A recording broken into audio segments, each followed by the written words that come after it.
Taiwan क्या एक independent country है या चाइना का पार्ट है? ताइवान खुद को चाइना ही बोलता है। ताइवान का असली नाम रिपब्लिक ऑफ चाइना है और जिसे हम चाइना बोलते हैं वो पीपल्स रिपब्लिक ऑफ चाइना है। इसके पीछे का इतिहास क्या है, आइए जान लेते हैं। 19वीं सेंचुरी के एंड में चाइना में चिंग डायनेस्टी का रूल था, जो कि आज के चाइना के एरिया के बराबर था। 1894 में सिनो जापानीज वॉर शुरू हुई।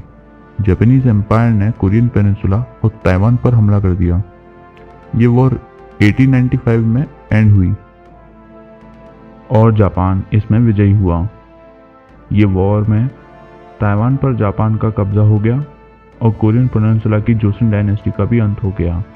जापानीज एम्पायर ने कोरियन पेनिनसुला और ताइवान पर अपना शासन चालू कर दिया। 1912 में चाइना में चिंग डायनेस्टी का अंत हुआ, रिपब्लिक ऑफ चाइना का गठन हुआ। लेकिन उस डायनेस्टी का वॉरलॉर्ड्स अपना रूल चाहते थे। उस समय का चाइना विभाजित था लेफ्ट और राइट थिंकर्स में। सुन येट सेन ने Chinese nationalist party Kuomintang party का गठन किया।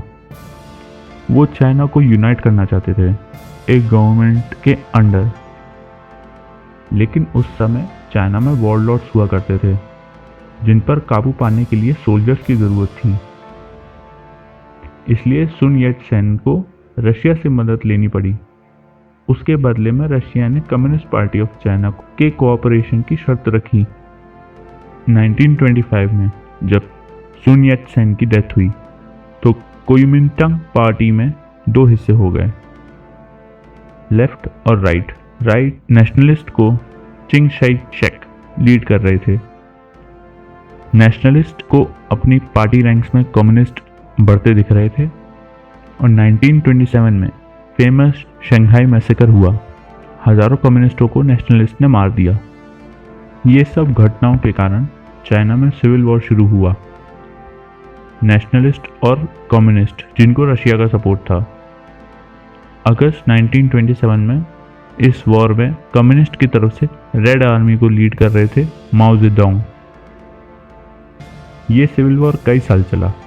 4 साल बाद जापान ने सिविल वॉर का फ़ायदा उठाया और चाइना पर फिर से अटैक किया।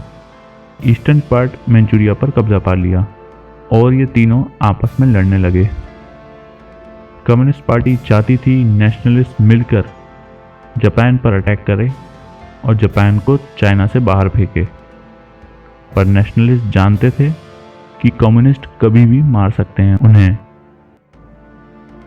1945 में जब वर्ल्ड वॉर 2 खत्म हुई तो जापान को अपनी सारी की सारी ऑक्यूपाइड टेरिटरी वापस देनी पड़ी। ताइवान भी वापस रिपब्लिक ऑफ चाइना का पार्ट बन गया। लेकिन कम्युनिस्ट का एक्सपेंशन रशिया के सपोर्ट से बढ़ता गया।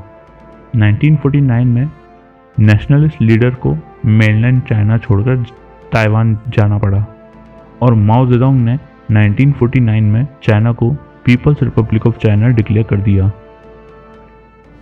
साल दर साल पीपल्स रिपब्लिक ऑफ चाइना को इंटरनेशनल रिकॉग्निशन मिल गई और 1971 में यूनाइटेड नेशन जनरल असेंबली में रिपब्लिक ऑफ चाइना की seat People's Republic of China को दे दी गई।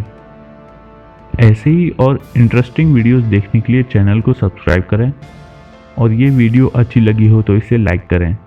Thank you.